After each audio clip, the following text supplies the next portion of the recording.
Hello and welcome to a brand new episode of Cop and Fracas. Happy to have you here. Not happy supporting this club right now, but I'm happy that you're here with us to join us in our misery. With me here today, I'm joined by Mush, Krish, and Mike. Happy to have you guys here. Hopefully, we'll have Ellis join us a little bit later. Yeah, guys, what a time it is to support this Liverpool team. But before we get into the actual agenda and discussions for today, I just want to plug our socials. So if you're not already subscribed to our YouTube channel, please make sure you sign up. It is a lot of fun. We're going to have a lot of content coming from there. We're working on a lot of things behind the scenes. So make sure you're subscribed so you don't miss a thing. We have our Discord that's always running at every Premier League and Champions League live game. So please sign up to that. All of the links for these things will be in our Twitter account. So while I talk about the Twitter account, make sure you follow us. You turn your tweets on if you're super keen to hear everything we have to say in live time. And follow us on Instagram. We're posting pictures, discussions, debates all over the place. So we're taking over the world, honestly, taking over the world. So yeah, make sure you're following us on all of your DSPs. Make sure you're following us on all of your social platforms. And yeah, without further ado, let's get into this game. Guys, a 1-0 loss against Burnley. The first, this hurts me to say because I'm always boasting about this in our post-match patrons. Our first home loss since April 2017. A run that stretches over 68 games. And we lost it to who? Burnley? Mush, help me out. You're always quite reasoned. You're always quite rational in your arguments and your discussion. Sometimes you do like to go a bit crazy. However, please tell me about the game. What on earth happened? Wait, in fact, before that, can I ask you this? Will we ever score a Premier League goal again? That's the big question, isn't it, Harold? That's the big question. I'm trying to be measured about it, but it's just become ridiculous now. I think what I do want to say in terms of voice of reason, I think a lot of the problems we're seeing are quite repetitive in terms of obviously no goals, conceding silly ones. But one thing I will say is that if you notice, and I'm guessing it's evident on our heat maps as well, is that we're playing further up the pitch each game within this bad run. And what I think makes that a positive, at least, is that whereas against Southampton, against Newcastle, we were pulling our hair out at the fact that we weren't even creating openings. What we're seeing now is that we're just breaking down in the final third. That final pass or that final sharp decision to lead to a goal, we just can't seem to create that at the moment. So I do have a bit more hope.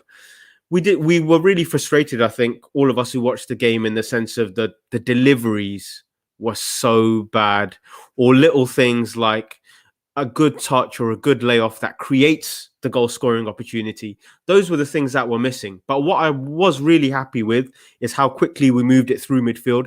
I felt like we spent the whole game playing in Burnley's third of the pitch, not even just in the attacking half. So there were positives. We're nearly there. I think we're nearly there in terms of seeing some form of sustainable Liverpool form and patterns of play. Okay, cool. All right. So I feel a bit better about myself. I feel a little bit better. Mike, our politician of the podcast. Happy to have you here as always. Just touching on from what Mush said. Are you also a little bit more optimistic? Are you feeling a little bit better? Try not to include the result from Manchester United because we will get into that. The FA Cup display. But before we saw the display on Sunday, what were your feelings about the performance? Are you feeling a little bit better? Are you feeling worse? What's going on? I guess with the Burnley game, I did feel a similar level of optimism to Mush, just because we did progress play quite well. Matip and Thiago helped us do that a lot. And I think the problem with the Burnley game was the quality in the final third. So often the problem's been we struggle to get into the final third consistently. But the problem in the Burnley game was just quality in the final third. And I think if anyone epitomised that, it was Trent Alexander-Arnold, who I think he puts in the most crosses he's put in a Premier League game before. And actually, Tom Worrell and Michael Cox wrote a really good piece on Trent's form for The Athletic. And in the first half, what Trent does is he puts loads of lofted crosses in, which are headed away quite easily. And obviously, against Burnley, who have Ben Mee and Tarkowski at centre-back, those lofted crosses will not work at all. So in the second half, all of Trent's crosses, nearly all of his crosses, are driven crosses low into the box. These crosses are a lot harder to execute and to pull off, but he puts these low crosses in. The execution of these crosses is poor. Again, these are difficult crosses to execute. But the approach was slightly better in the second half. Like, those are slight bits of encouragement. But I just think it was a lack of quality in the final third. And also, because we've been on this bad run, the players let small things get into their heads. So the way they react to like small things now is different to the way they would react to small things like if we're on a good run of form. So yeah, Salah comes off the bench and has a shot straight away. And like the way he reacts to the shot, it's a good save from Nick Pope. But he reacts as if like he's lost us the game, like he's really distraught and missing that shot. And previously when Salah has one shot, he's like, okay, you know, I've had my first shot of the game. I'll have another one and another one. But like everyone's so anxious that, you know, every chance meant a lot to us in the game. And I think Manny as well kind of epitomised our lack of quality on the day. I thought he was really poor. I think Manny's been poor for large chunks of the season, to be honest with you. It's not spoken about a lot at the moment, but I think he's been quite poor this season. And yeah, for me, again, we're going to go to the United game at some point, but there were some small signs of encouragement just because we were able to sustain the pressure. It's just that there was a lack of quality in the final third, and that's the main concern. But I do think, given the quality of these players, like these are world-class players who just bang out of form, we will eventually get there. Like Trent will get back to his best, Mane will get back to his best, Salah will get back to his best. When, Mike? When? The key thing, that's the key thing though. The key thing is when, because if they get back to their best in March, the season might be already done. So they need to get back to their best in like the next few weeks, because we really need them back at their best very soon. Mike, can I ask you a question? Out of the players you've just said, which 2 or 3 do you think are closer to come? And this is to all of you, really. Which ones do you guys think are closer to coming back to their best? And who do you think is far away from being at their best? I've been worried about Mane because this season, I just don't think he's performed that well this season, to be honest with you. Like, he's had like the one-off games where he's performed well. So I think of Chelsea. I think of Everton, he was quite good that day. I can't think of like a string of 4 or 5 performances in a row where Mane's played well. So I think he's probably the one that I think is furthest away. I think his quality on the ball in terms of passing in the final third has been quite poor. First touch as well. First touch has been quite poor. So he's a bit of a concern. I think Bobby and Salah are probably a bit closer than Mane. Trent, to be fair, shows some encouraging signs on against United, but again, he still looks far away. So I would definitely say, out of the front 5 or 6 players that we have, probably Bobby and Salah. Like, I don't really see enough from the rest to suggest they're anywhere near their best or going to approach their best form anytime soon. Yeah, it is some. There does need to be a little bit of an inquest as to what exactly has gone wrong. That's a very funny comment there from Fahi. Yeah, there is a bit of a there does need to be an inquest there coming on from this really massive downturn in form. I do think it's a combination of things. However, I did start off by when I did ask Mush, will we ever score again? We have gone 4 Premier League games without scoring a goal. That is the first time we've done that since the 1999-2000 season. That is worrying. Origi had a chance against Burnley where he was clean through on goal. But I want to ask you, Krish, is he to blame for this loss? If he scores that, do we go on and win it? What do you think? You know me, Harold. You know I don't like to kind of lay my hopes on what could have been, what ifs. I mean, there's no point at the time it was in the game. If Origi scores that chance, they probably get the encouragement. It gives everyone that massive lift they need to push on to the next level. Yeah. Especially with it being on the stroke of half time. And I think with him missing the chance, the collective heads went straight afterwards. Because I love using this word. A kerfuffle ensued quite quickly afterwards. So it would have been a massive pivotal moment in the game. But I mean, I can't blame Divock Origi for that. I mean, yes, he should have scored, but ultimately, we were playing a Burnley team that had only scored 8 or 9 goals for the entire season. We had a lot of the ball the first 30 minutes. They were fantastic, and in all honesty, they just didn't capitalise, and they just didn't show any encouraging signs of breaking down a Burnley team that literally just came in to sit deep and absorb all the pressure. So it's a team loss at the end of the day, but you can't help but look at that Divock Origi chance and sometimes you think, wow, what would have been to turn around the form. Yeah, it does. It did just feel like that. And it did feel like even if we played another, 90, 180 minutes of football, we were never going to score a goal. It just didn't look like it was going to happen, no matter how long we would have played. But Els, I do want to come to you. There has been a. Oh, sorry, actually, I haven't introduced you. Welcome, Ellis. Welcome. How are you? I'm well, sir. I'm well, thank you. How are you? Yes. Not too bad either. Not too bad either. Thank you very much. Happy to have you here. So yeah, I was just going to ask you. We did get a question in from one of our listeners, Anik. He asked us. We basically gave Burnley their first penalty of the entire season. probably the only penalty they will ever get this season from how little movement they make into the box. But who was at fault, do you think, for the goal that we did concede? Because we have conceded for the first time in about, I don't know, like for a few games at least. Who's at fault for the goal? He asked. He says, is it Thiago? Was it Fabinho? Was it Alisson? What are your thoughts? Bro, sorry, can you repeat that question again, bro? I just went. No worries. Actually, Ellis, while you sort out your audio, I'll pass the question on to another person. Krish, I'll come back to you, mate. I know you said that you're not really one to blame a certain person or to pin a chance down to someone, but who do you think was at fault for that goal or the penalty rather that we did concede? Was it Thiago? Was it Fabinho? Was it Alisson? I feel like you can make a strong case for every single one of them, in all honesty. Yeah, it felt a bit more Fabinho to blame. Obviously, Alisson should have found himself being wandering in no man's land. And as much as you want to argue it, it was a penalty at the end of the day. But yeah, I think Fabinho should have done a bit stronger in terms of getting it and clearing it out. But I think it's one of those things that ultimately happens when you're on poor form. And I think it's a bit of a systematic thing that's happened all season, really, for Liverpool. We've just been at every single turn and every single opportunity. We've been punished this season. Yeah, and it's. I think and I'll talk about it a little bit more later. But the only time we've reached the memory, I don't think we've been punished is that Cavani header from the weekend, and that hits the post. And that is literally the only time we've not been punished. Yeah, I was going to say Els is he's looking like he's back home in Jalunda with a few of my brothers, man. Nice, I think that's an international calling card for Ellis rather than a Well, I went to the shop 3 for £5. It wasn't working well. I was like, all right, there we go. Yeah, we need that. We need that Labara mobile. Yes. So who's at fault for the goal? Sorry, Harold. Who's at fault? Yeah, no. I would So like to speak on that.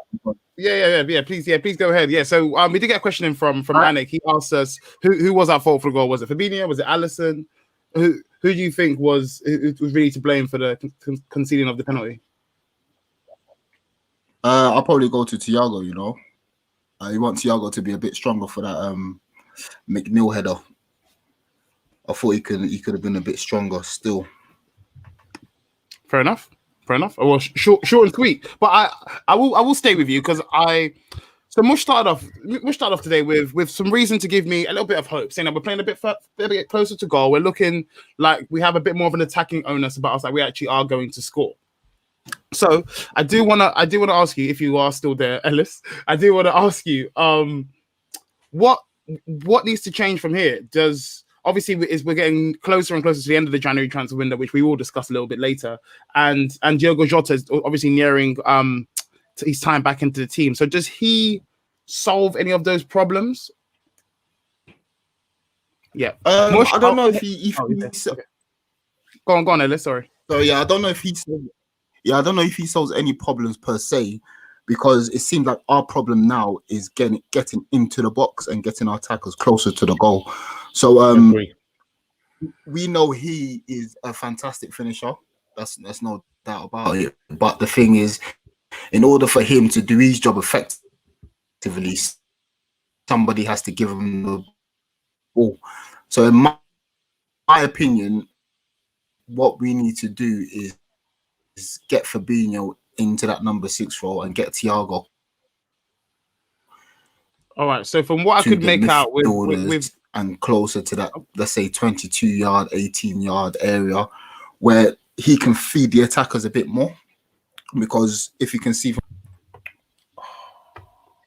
Okay, so from what I can make out, Ellis is still in Pakistan. He hasn't been yet to start his audio. So I will just leave him for a minute because I can barely make out what he said. So I'm I'll go over to Mush. I'll go over to Mush. Go on, Mush. You answer that question. Yeah, I'm happy to work off that because I did get some of what Ellis just said then. So he was implying that playing Thiago in a number 8 position where he operates further up the field allows a higher quality of pass to get into, our attackers. I would actually say my proposed solution would be a different one. Reason being is that in the kind of season we're having, teams are playing very deep at the moment, and the kind of passing, the through balls that Thiago has, the long clipped balls that Thiago has, they're not the kind of passes where there's room to actually play in behind defenses. What I actually think should be happening personally is that whenever our personnel sort themselves out a little bit, I'd like Jones, Hendo, Ox, Keita, just players like that who, 2 shuttling number 8s who can play closer to the wingers to just offer a quick 1-2 or something. Yeah. I just don't. We are so accustomed as Liverpool fans of seeing Salah and Mane just pop the ball in and get it out again on the other side of the fullback, where you're outside the fullback, suddenly you're inside because of a sharp 1-2. And the opportunity of that pass just isn't available at the moment. So I would actually say Klopp needs to be a bit braver in terms of where he's going to play these players. And we're going to have to accept the fact that we don't have our senior centre-backs playing and actually play with a bit more bravery further up the pitch, because a lack of centre-back shouldn't be having the level of effect it's having on our attacking as it is now. Can I interject about Thiago just because I have a point here? So I'm in 2 minds about whether you play him as a 6 or an 8. That's because of our build-up play. So I think the goal we score actually against United, we'll come to United game a bit later, but that's an example of what Thiago offers you. So gets the ball and he plays it through the lines to Gini, and Gini plays it to Firmino, who then plays it to Salah, but he moves the ball quickly, and Thiago's the one that instigates that move in terms of playing the ball quickly through the lines. And I do think he's the sort of player that really, escalates our build-up play in that kind of mid-third, in the first phase of the build-up play. And I think Henderson, when he plays there, he's played there and done an admirable job before, and so is Fabinho. But obviously, Firmino's probably the best in that position. But like Thiago, like in terms of building play from that position, I think he's the best in the world. The problem is you want him to be the one receiving the passes that he's playing. So hopefully we can get Naby Keita in the team at some point, so he can be on the receiving end of his passes. I think Naby Keita, again, he's someone that we know he's injury prone, but when he's fit, Mike, sorry, just to interject there, I would also like to marry Laurie Harvey, bro. But certain things are just not going to happen. I know. Listen, Naby, but we do know, like, if Naby was receiving some of the passes that Gini was receiving and from Thiago, there'll be a lot more quality, I think, in the final third in between the lines and the pockets. And I do think that if Thiago is to remain as a 6, I would love like someone like Keita to be ahead of him. But I just generally think that Henderson should play 6 now, because if you look at the United game, like Thiago running towards his own goal was an absolute myth. He was struggling big time, I think. So ideally, probably have Thiago as an 8, have Henderson as a 6. But I do think our build-up play will be hindered ever so slightly by Thiago moving further forward, just because he is so incisive from deep. Yes. So, can I just add to that? Sorry, Harold. The one thing I do want to say is Mike is completely correct. When I say correct, as in I'm in full agreement of it. Two main reasons. First thing is that the further up you play a player, the less likely they are to see the ball, and it's harder to get the ball to them. Mm-hmm. So Thiago is the kind of player you want him to have the ball deep, because he has full vision of the pitch and has more areas to hit if he picks the ball up from deep. And the other big thing, because obviously we know that rival fans are really equating our results to Thiago's presence on the pitch. That's obviously, and that's natural. It's going to happen because of agendas and whatnot. But what's really frustrating is that Thiago plays lots of good passes, but Thiago is the kind of player whose role and quality is only appreciated if the outcome of these passes is a goal scoring opportunity or a goal. So it's almost like he won't get the credit until we start turning our results around. Whereas someone like Mane or Salah, they can cover up a terrible performance or a team performance by scoring a goal. whereas he's more intrinsic to each result will probably be heavily affected by Thiago because of the quality he provided in general play. Yeah, and I was going to add to that. I was going to say that for Bayern Munich, for those of you who do watch Bundesliga, he was spoilt a bit in having the likes of Goretzka and Kimmich do a lot of his running for him. So all he really had to do was just ping those fantastic balls that he can do so effortlessly. So I do think there does need to be a bit more context added to it. Although he played in the six a lot of the time for Bayern, he didn't really have to do too much tracking back. And even when he did, it was quite varied. Like it didn't happen too often.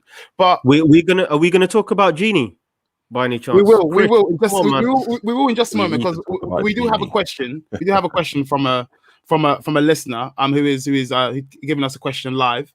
But before that, I do want to ask you, Krish, because we were talking about forwards, and Glam has given us a good question here. He's asking us, would you guys switch Mo centrally? Would you guys switch Mo Salah to be a central striker after seeing what he can do on Sunday and how he can stretch defenses? Yes. Absolutely. At the moment, absolutely. I think it's going to be understated how much those goals from the weekend, and they were both fantastic finishes as well. And his overall general play was too. So I think I just made the decision now for probably the next 6 weeks or so, just to move Mo centrally. I think the interesting thing that we haven't discussed is, and it might be a bit too late in the game to do it, I'm surprised he's not done it already, he's a switch to 4-2-3-1. Now, hear me out. It's something that we did do at Man City, and we did have two players sitting, and considering that they played the three in their midfield that they did, and it was a very good midfield, we didn't look overexpanded and we didn't look overwhelmed. So I think if we can, and this is just alluding to the fact that we might not see Fabinho back in midfield for possibly the rest of the season. So if we play a midfield sitting two of Thiago and Henderson, which I think does quite well, then you play a three of, and again, hear me out. Hear me out. Naby Keita on the left-hand side of that three. Bobby is the 10. Mane on the right, and then Salah through the middle. I think that could work. Because it just spices everything up. It just spices everything up. Is part of your reason for playing 4-2-3-1 to keep your favourite man, Bobby Firmino, in the team? I think He's been good, though. He's been good. He was good. He was good United. It was good against United, and you saw. I think if you just had him, you just sit back a little bit deeper, let the space, and you've just got runners going in front of you, and you can pick them out. That is where he's that is where him and Thiago are gonna excel. Because the thing with Thiago is we've just given him so much space in the middle, expecting him to do so much defensive work, and then you've got no one running to get on the end of these fantastic balls he's been playing. So it's just a really wasted player in that spot. And again, I think one of the things that really helped us from Sunday, and I don't want to deviate to Sunday too much because I know we're still talking a little bit about Burnley, but one of the things that helped us was that we just ignored the elephant in the room that was not having a fully fledged centre back partnership. So we knew that right hand side of the defence was going to be an issue. We knew that Manchester United were going to play on it. You knew Rashford was going to go down there and cause trouble. But the fact that we ignored it and we still played as well, that helped us to kind of get the goals on the score sheet. So that might just have to be the way to play from now on. Yeah, agreed. We do have I did hear Mike. He did chirp up the moment Mush mentioned Genie Wijnaldum, Gucci Genie. We do have a question in here from a listener, and I don't want to butcher your names. I do apologize if I say this wrongly, but I'm going to say Uzziah. Hopefully, It will be Uzair. Uzair? Yeah. Uzair. Okay, apologies, mate. Apologies. Uzair, well, he asked a good question. So, I'm asking you, Mike, because I know you and I are back and forth about Curtis Jones. So, I know you'll be able to speak on this fairly eloquently. So, he asked, how Curtis hasn't got any more game time over the last couple of games is baffling. He was sound against United and offers plenty more than Genie. Reading it back, that's actually not a question at all. However, it's more of a statement. But what do you make of what Uzair said? I think, to be fair, Jones, after the Newcastle game, he was really poor against Newcastle. I think he needed a spell out of the side. The problem is Gini Wijnaldum has also needed to spell out the side for quite some time, because Gini Wijnaldum, to be fair, it's not just his form, but he's played a lot of football for us this season, partly because Fabinho's moved back into defence, partly because Henderson's been out sometimes and other midfielders have been out sometimes, but Gini Wijnaldum has been a constant in midfield throughout, really. And I just think that's the reason Jones doesn't play, because Jones needed to spell out the side, but then Gini Wijnaldum, right, and Klopp is someone that trusts players, and we see that with the way he's letting some players play for form and play to get to their best. So Trent, for example, everyone's calling for Trent to be dropped, and he's playing Trent every single week. And I think Gini Wijnaldum is another one of those players. He played 35 league games last season, the most of any midfielder. And again, he's on course to be the midfielder that starts the most games this season. So he is someone that Klopp depends on. And I do think part of the reason he plays a lot of minutes is because Jones, again, when he played against Newcastle, was quite poor. And I think the problem for Jones is that he was playing within himself, and he has played within himself at times when he's coming to the side. And what you want from Jones is for Jones to be expressive and to show his quality on the ball in the final third. And I think he's done anything but that. And I think with Gini, Klopp knows what he gets from Gini. Unfortunately, Gini hasn't performed anywhere near the standard we know he can. But yeah, I think that's the reason Gini has played. Listen, I think Gini needs to spell out of the side myself.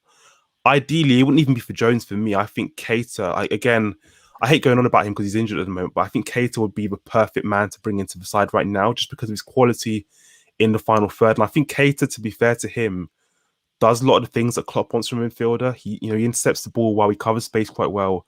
And in the final third, he's very incisive and he can play some clever passes. So I wouldn't even be looking to bring Jones in, but I would say Jones did impress me a lot against United on the weekend. So maybe he's back to his best. Maybe he's going to put in a few more good performances. But I do think Jones hasn't played simply because he needed a spell out the side. I think his form did dip over Christmas, just as the side's form dipped, his form also dipped. And as a young player, we speak about protecting young players.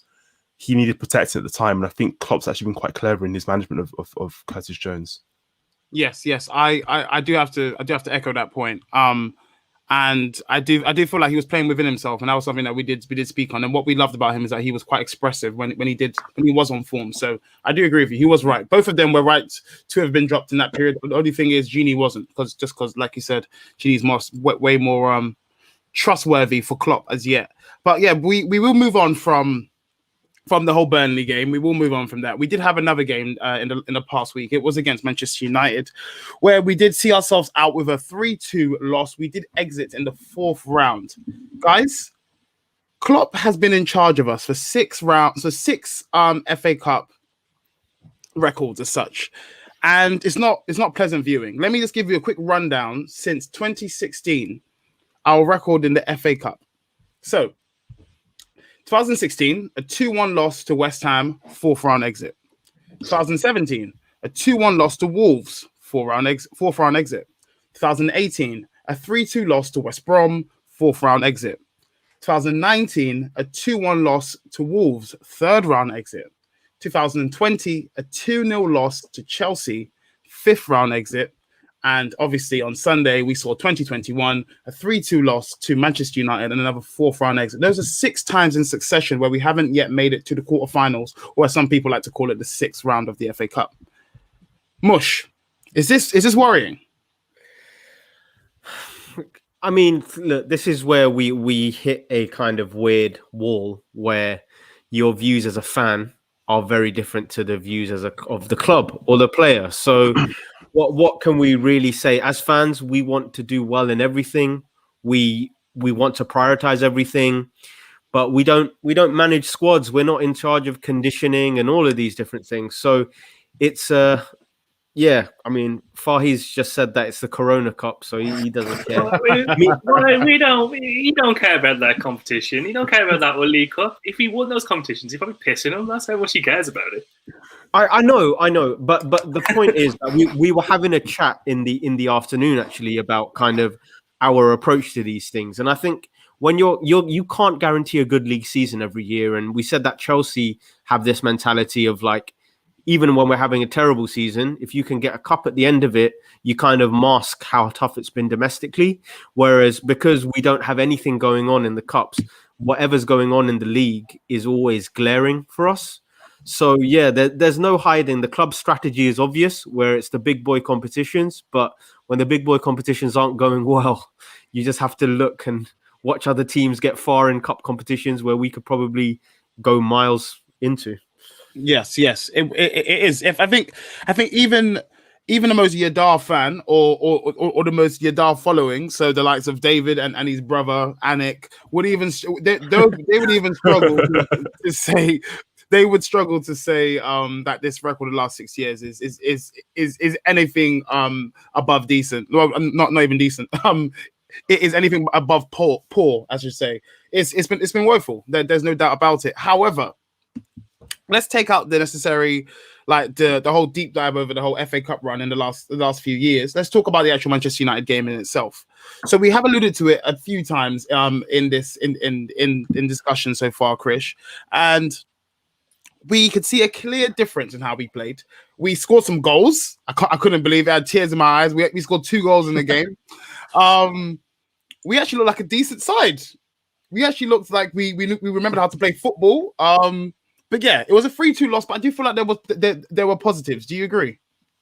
Yeah, completely. I mean, end of the day, we want to win games of football. As much as I can say, I don't really care about the FA Cup, or as it will be called in 5 years' time, the Ryanair Cup. It's a game against Manchester United, and I want to win games of football against Manchester United. But yeah, I mean, it was nice to see him score a goal. I was sitting there thinking, oh, bloody hell, we're for a treat here, aren't we? I know, right?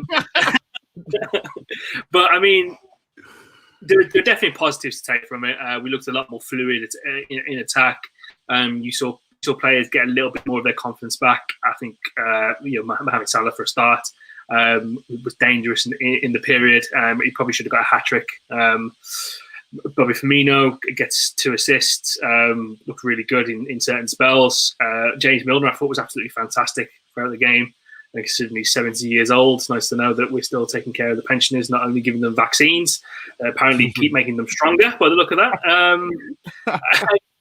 And yeah, but I mean, and Trent as well. Trent came into his own a little bit towards the second half as well. You see him getting a little bit more confidence. But there are also some negatives we do have to take from that too. The centre back pairing, I thought Fabinho probably wasn't at his best in the game. Thiago and Gini weren't great. Again, I think you saw the whole Thiago playing in the 6. Just how it doesn't work. Like I believe it was Mush said it earlier on, without runners in front of him.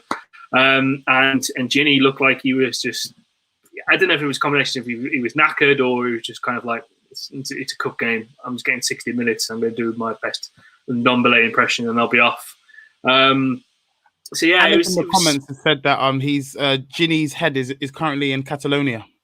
Nonsense. Well, they ain't got no money, so he can have his head. He can have his head in Catalonia. You could probably buy the club for his next sign-on fee. It was kind of like when Vince McMahon brought WCW. I brought my competition. But yeah, there are negatives to take from the game, of course, because you lost and you didn't win. But ultimately, how we look at it, I think Klopp and the coaching team took it as a little bit of a free hit. Just try a few things out, not be as conservative with the ball as we saw, kind of allowing that right-hand side of the defence to be exposed. But ultimately, we played a lot more progressive football where we pressed high, which was lovely to see, and the energy was there. And I'm sick of fucking saying it now.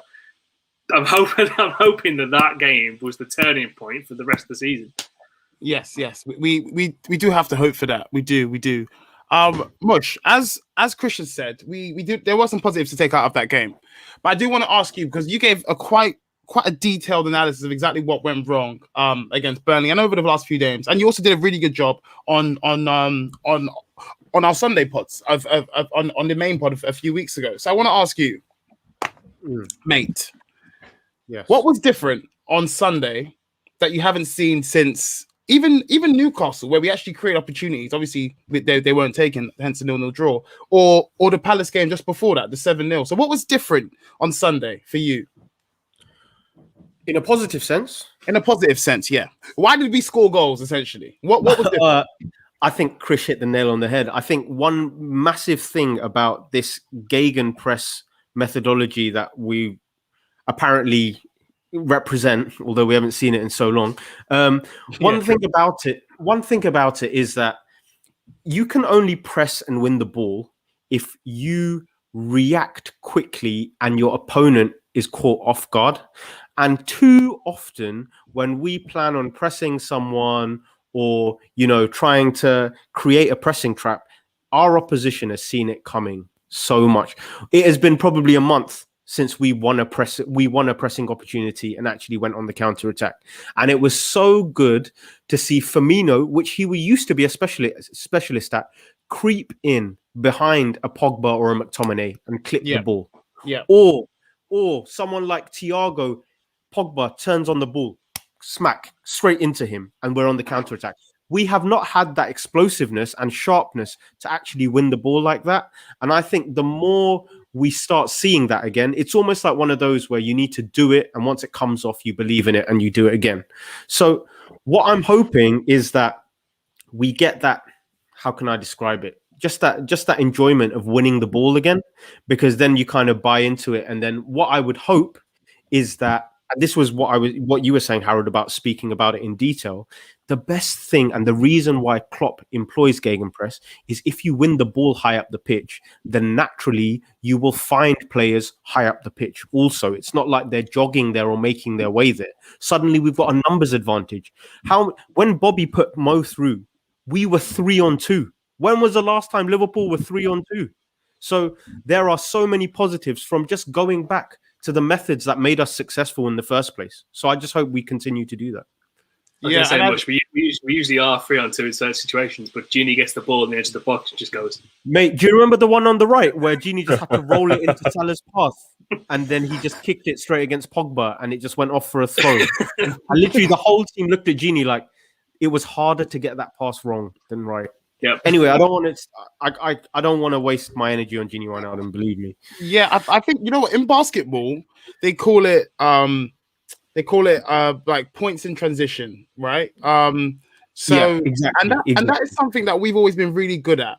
And then in basketball, I'm trying to make the correlation here. So in basketball, they call something called like a half-court offense, where you basically camped in the opposition's half as such, and you're trying to make a play. And that's what we've been trying to do for the last God knows how many games. So because teams don't really attack us in this low block, we don't really have much opportunities for plays in transition like we normally thrive in. And so because of that, when we do now have the ball, we're just struggling to create anything. Whereas normally we'd get like a breakthrough on transition and we'd able to actually make some impact. So hopefully that goes some way. Harold, there's a massive thing in football about you're more dangerous going into a space than waiting in a space. And I think Liverpool have been experts at exploiting that, and we need to just continue to do that. Right. Cool. Yeah, no, agreed. I absolutely. Mike, I do want to come to you. I saw something in the last couple of games I haven't seen in a while, and you spoke really well on it when we're speaking about Trent not too long ago in a post-match Patreon podcast that we had. And you're speaking about Trent and the variation of his play. I saw him hit a crossfield ball for the first time in about 2 months, and I almost cried. I was like, where has this gone? Don't you remember all those clips we had on Twitter last season of those crossfield balls from Robbo to Trent, from Trent to Robbo, and so on and so forth? We haven't even seen that in so long. We're not trying to drag anyone out of position, but that changed on Sunday. We looked decent. We looked like we're actually fluid in attack. So I do want to ask you, who were your standouts? What were you impressed by in that Sunday performance? Although we did obviously lose. I was impressed by the approach, to be honest with you. So I thought we were a lot more aggressive than we have been in previous weeks. I think in previous weeks, there's been a caution to our play, both when we have the ball and both in terms of how we approach games. And I think that's what impressed me the most. I thought Firmino, to be honest with you, had an impressive game, and he struggled. And I think he kind of summed up the team in a way, because he produces some quality, but he also struggles at times in the game. And I thought he was really good. I think for me, it's just the approach. And I hope it's not like a thing where it's a cup game approach. We only approached it in such an aggressive way because you win or you lose, right? There's no 3 points to play for here. So it's all or nothing. And I hope this is an approach we take moving forward, because I do think there is, naturally, as you lose form, you become a bit more cautious and you become a bit more, reluctant to put yourself forward. And I hope that moving forward, we are a bit more aggressive, because we have to throw caution to the wind at this point. We aren't in form. We know we have a deficiency at centre back. we have to just throw caution to the wind. Liverpool's best form of defense is attack at this point, and we need to attack. And I think what we saw in this game with Reece Williams is the story of Liverpool for the past 2 or 3 seasons, and I'll try and explain this a bit further. So Liverpool signed Virgil van Dijk, and he plays left-sided centre-back, and we have Robertson there, who's probably the best defensive and attacking fullback in the world. Robertson's fantastic, obviously. Trent, we know, going forward is probably the best in terms of the way he delivers the ball, etc. But Robertson's a more complete player. So naturally, teams have targeted us down the right-hand side. So most teams build an attacking plan when they play Liverpool. It's like, okay, how do we get in behind Trent and how do we attack Joe Gomez or Joel Matip? And naturally, more often than not, this game plan doesn't really work. So Rashford might have tried that at Old Trafford last season, and it might not have worked in the same way it worked this time. This time, the right-hand side still gets targeted, but obviously teams earn more from targeting the right-hand side because they have Reece Williams there, or Nat Phillips sometimes who's played there. Henderson's played there as well. I just think what you saw in that game was essentially Liverpool's right-hand side being attacked, but unfortunately we didn't have the quality to mean the attacks were defended well. And what happened is United gambled big time. So Rashford's literally absolved of all defensive responsibilities in the game, and he stays forward and he cheats basically. Rashford just stays in the final third, and whenever they counter, the ball goes straight to Rashford. And I think that's what happened in the game. But I don't think it's anything to worry about because we're not going to face Marcus Rashford every week. Human Son's obviously going to be a big threat in midweek, but we're not going to face Marcus Rashford every week. And I do think we need to throw caution to the wind because we looked a lot better with the way we attacked. I think Trent, to be fair to him, like people criticize him again. Trent's nowhere near his best form. I'm not suggesting that at all. But we did see Trent perform a lot better on Sunday because he was a lot more aggressive in his play. He was overlapping. He was dropping deep sometimes as well. There was more variety to his game in terms of passing and in terms of movements off the ball. And I think moving forward, we just need to adopt that approach. We're going to play against Tottenham in midweek, another low block. And when we played against United's low block in the league, Trent was very conservative in his position. I think Tom Warville and Michael Cox wrote this in their piece. He almost became like a third centre-back. I want him against Tottenham to be very aggressive in his position, really high up the pitch, making those runs in behind, dropping deep, all of that stuff, that kind of movement on and off the ball. And yeah, just throw caution to win. Our right-hand side will get targeted, and Human Son will pose a threat, but hopefully we can defend that threat with Matip as Matip's come back into the side now, which will be massive for us. But there's nothing to worry about. I definitely agree with Mush. I just think we're at the point now where we have the deficiency. We can't let this deficiency hinder our progress this season. So just throw caution to the wind, attack with aggression. And listen, we play West Ham after we play Tottenham. They are not as good as Tottenham Hotspur on the break. I can assure you of that. Listen, Antonio's a good player, but they're not going to trouble us in the same way. So we're not going to face Marcus Rashford and Human Son every single week. So we can afford to throw caution to the wind and attack with more aggression moving forward. Yes. I think that was very well put. And you did mention a point there, which does lead into our next topic, and it is about centre backs. So Man United are a good team, and I think a couple of their goals, it was just some good goals. I think the second goal, well, I mean, you're always going to find faults in the goal. There's always going to be someone at fault, right? Even if it's the most outrageous, even if it's like that beach ball goal that we conceded against Sunderland some years ago, there's still someone at fault for that goal, right? However, the third goal more so, or the second goal rather more so, where Rashford capitalizes just after half time, where Reece Williams lacks. It does highlight why Jurgen Klopp has been playing Henderson at centre half despite an atrocious Fulham performance, might I add.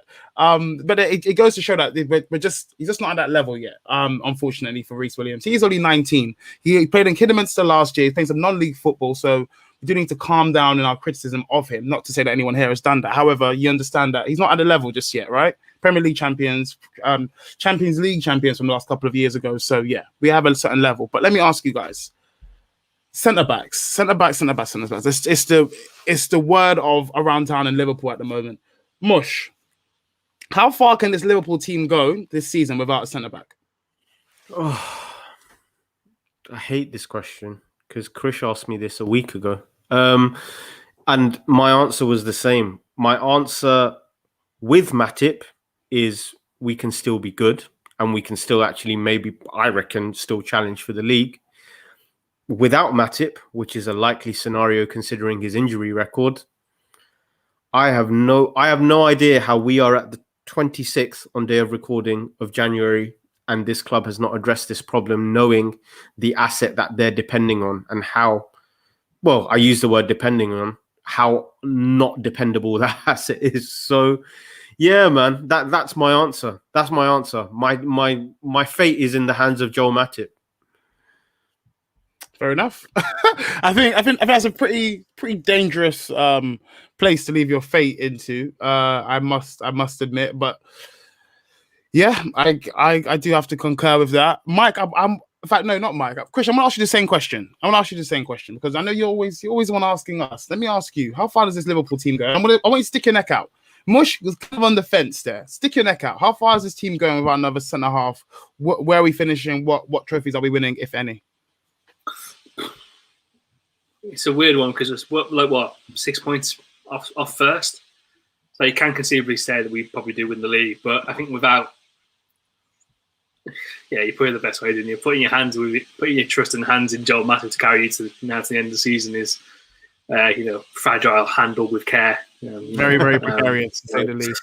So it's a sticky one still. I think from what I've seen and again, I was quite harsh on Reece Williams at the weekend. I kind of stepped away, rewatched the game yesterday, and I thought, you know what, he's been put in a position where it's not great for him, so I have to cut him a little bit less slack.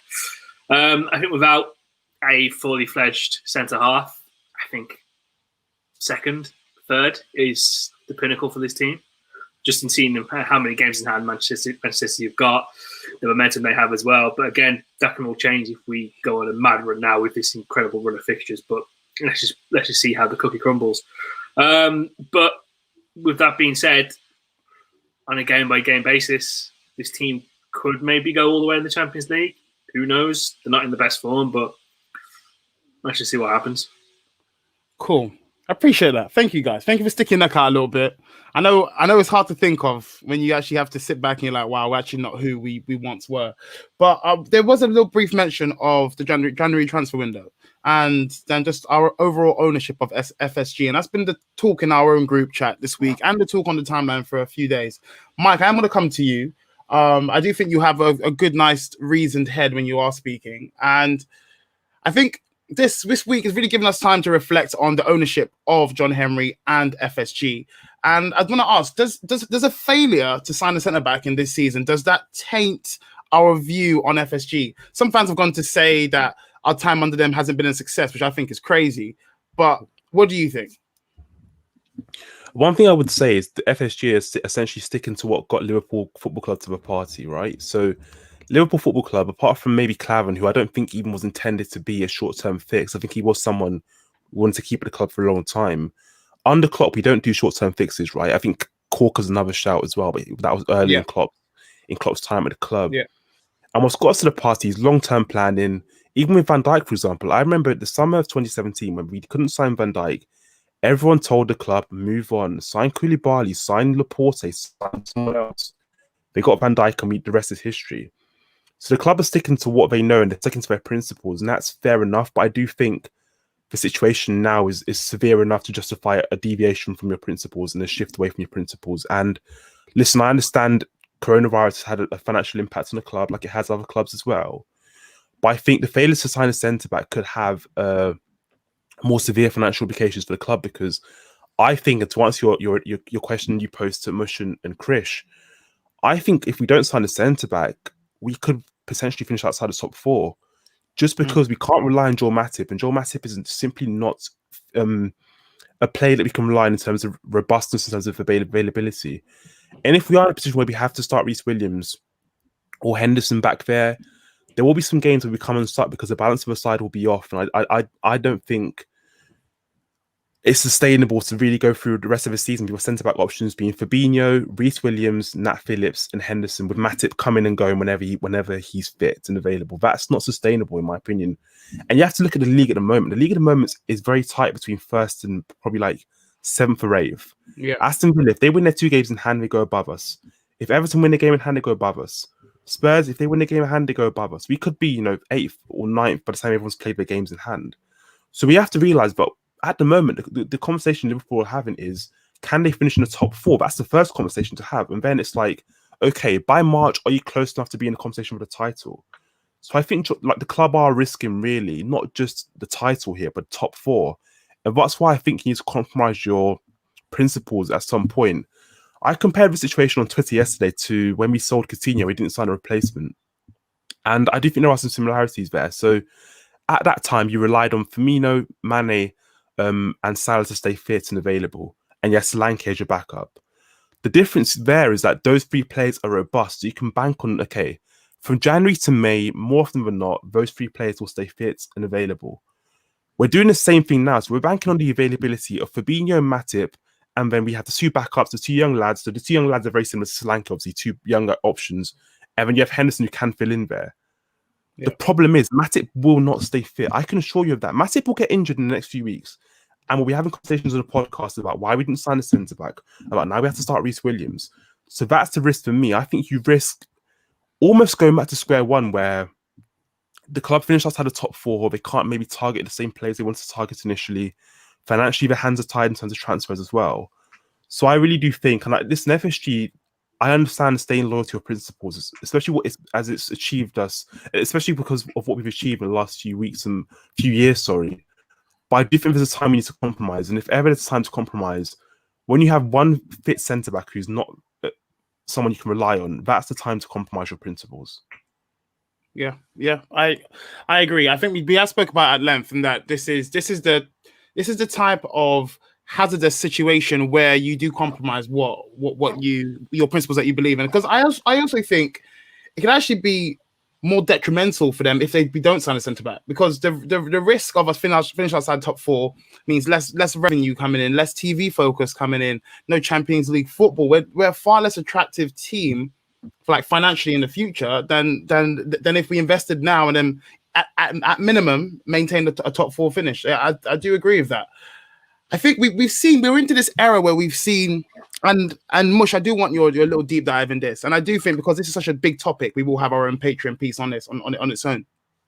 But on the topic of FSG, we've seen the likes of Manchester City, Chelsea, PSG, Leipzig getting bought out by these wealthy owners, and people look at them with certain type of way. Obviously, Chelsea were the first to do it. We all look at them as like, you're good, but you've obviously had this incredible backing of in some instances an entire country or countries, right? But with us, it's always been like this self-sufficient, self-sustainable model.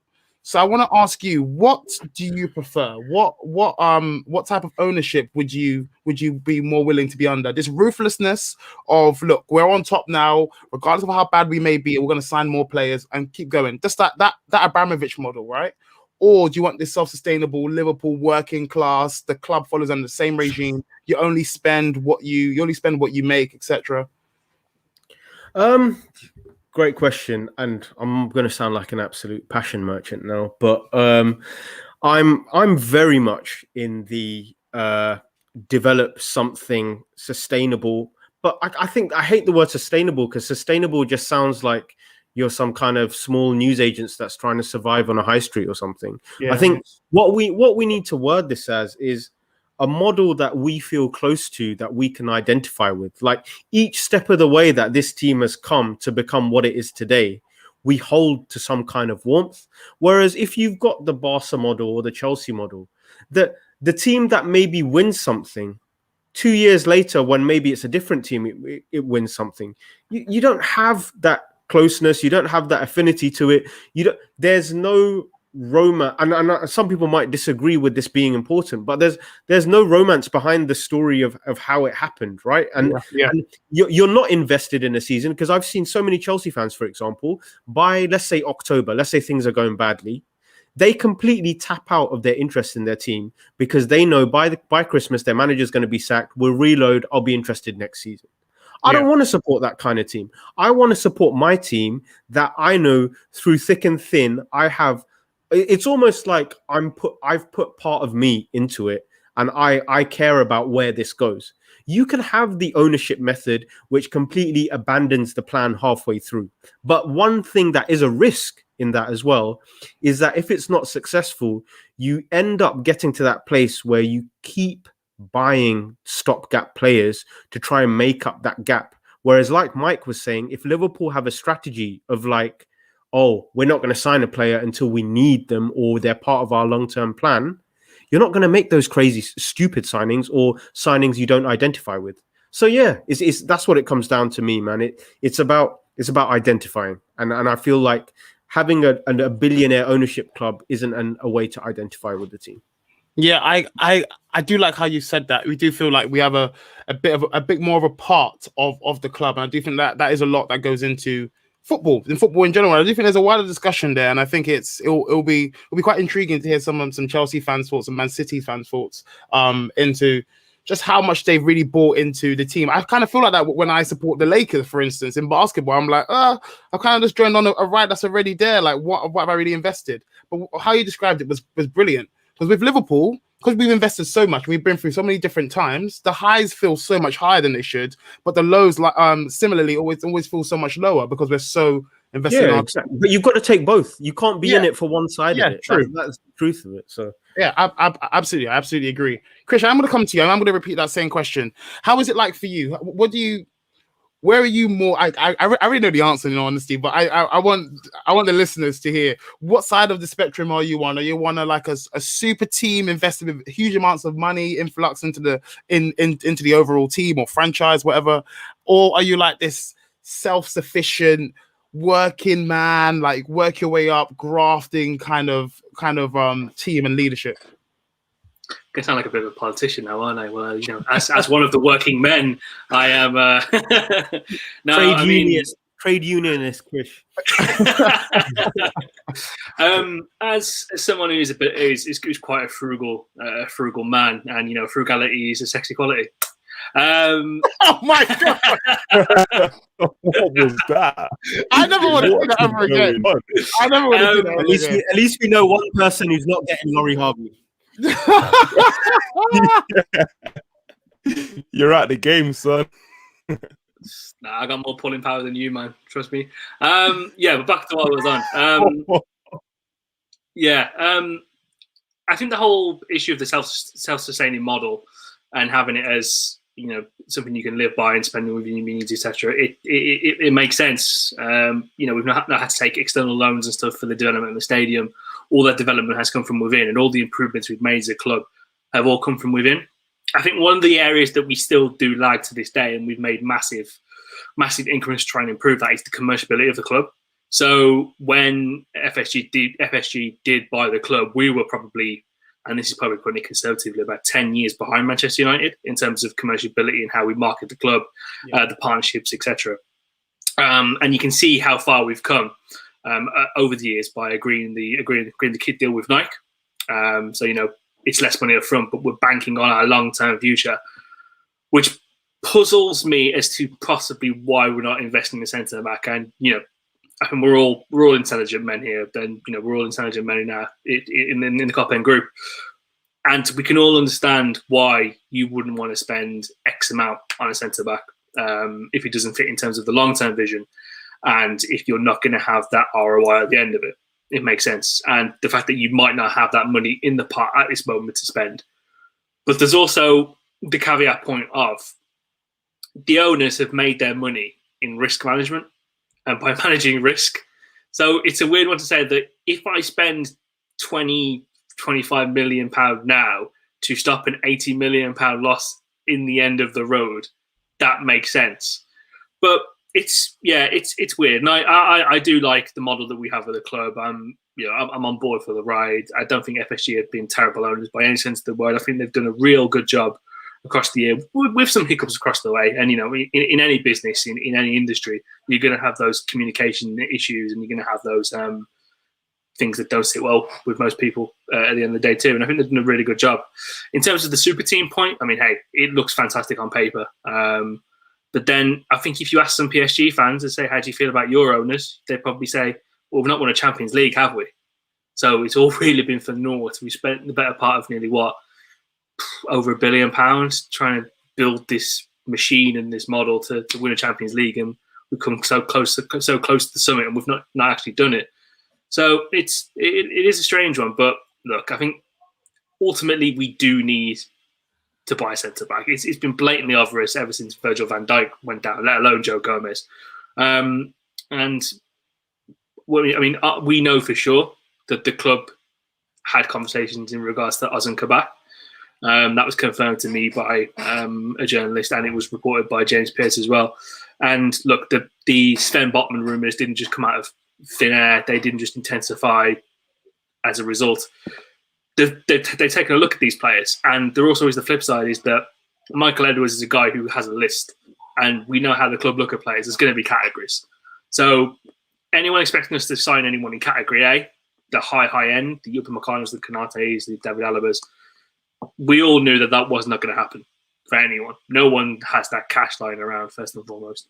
But in terms of the category B, the Lovren replacement, that fourth centre-back, which we needed at the beginning of the season, and, myself, Mike, Farouk, Fahi, and even Joe, he put it in his own special way, but he did say it. We all said that we need to replace centre-back at the beginning of the season. And ultimately, we didn't do that. We took a risk and we gambled, which kind of culminates into this point in the fact that the risk management and how they've made their money and how they've managed the club don't fall on the sword that you unite yourself with. So just go out there and just buy a centre-back, man. I know it's still late in the day, but just go and do it, man. We need this. I need this. Everything's shit at the moment. Everything's really shit. And the one that would cheer us all up whilst we're stuck in our fucking house would be a nice centre-back to come in the club and just give one an actual lift. And then give it to the players as well, knowing they've got this guy. He might not be a Colossus of a man. He might be 5'10", but he could be bloody good. It might just give a lift to everyone in the club and just say, this guy's got our back and we're going to go out there and score a shitload of goals and win. So yeah. I put it in my own special way, though. No. That was brilliant, mate. That was excellent. And I obviously echo all of your thoughts. And I am more of a man who does prefer that built up model. Like, you just feel way more involved. You feel like you're a part of the team. You feel like you're a part of the overall company, the business. That you, even without actually having shares in it, you feel like you do. You feel like your success is their success. So yeah, I agree with you for sure. And yeah, we do need Sam to set the back. We've been saying it for weeks. Some people for months. But yeah, anyway, I am going to stop it there. I do feel like we could have gone on for longer. However, we're going to save that last topic. I do think there's more to be said on that. We'll save that for a Patreon exclusive. So please sign up to our Patreon. If you're not already, you can find out about that at patreon.com/CopandFracas. And you find out all about what we've done before, all of our post-match podcasts, all of our competitions that we have running for Patreon-only members as well. So there's a lot to look forward to. But I'm just going to leave you on this. There's some food for thought. So Liverpool go away to Spurs. They were at home against West Ham, away at home to Brighton, at home to Man City, and away to Leicester. So in those fixtures, there are key games I'd say are away to Spurs, at home to City, and away to Leicester City. Mate, we haven't won in ages. They're all key games, man. Are you crazy? Yes, they are. Much. But hear me out. I just want to leave the listeners with this thought. So we have seen our team not do so well against the lower sides in our league, the teams that like to sit back and play. If there's ever a team that we actually want to come up against, and in Klopp's time, he's done well against the better teams. I think this is a good. I'm gonna speak conversely. I'm gonna say this is a good period for us, and it's a good period that the fact that we're playing these tougher sides, because it forces us to actually play some football. So, and even if worse comes to wear, we'll be able to see what this Liverpool team are really made of, and let that be that, man. But anyway, I'm just trying to give a bit of positivity to end it on. Mush. I know you're not happy. You know what, Harold? That's such a good point, because all these teams that we've got coming up, bar Spurs, we want the season to get there. All of these teams play a really decent brand of football, and I'm including West Ham in that, because I'm really impressed with what they've done this season. So it's going to be interesting to see how we navigate these games. And look, if we came out with 13 points, God willing, to my various gods, that I worship, if we come away with 13 points from that, mate, I will. I don't know. The hair might go. It might have to. Go. Excellent. Well, I do want to thank you guys for coming on, Mush, Mike, and Krish. Thank you very much for joining me. All of you guys for listening. All of you guys listening. Later on, whatever time of the week it is on your various DSPs. Thank you so much, and we will see you this time next week on Cop and Fracas. Take it easy. Goodbye.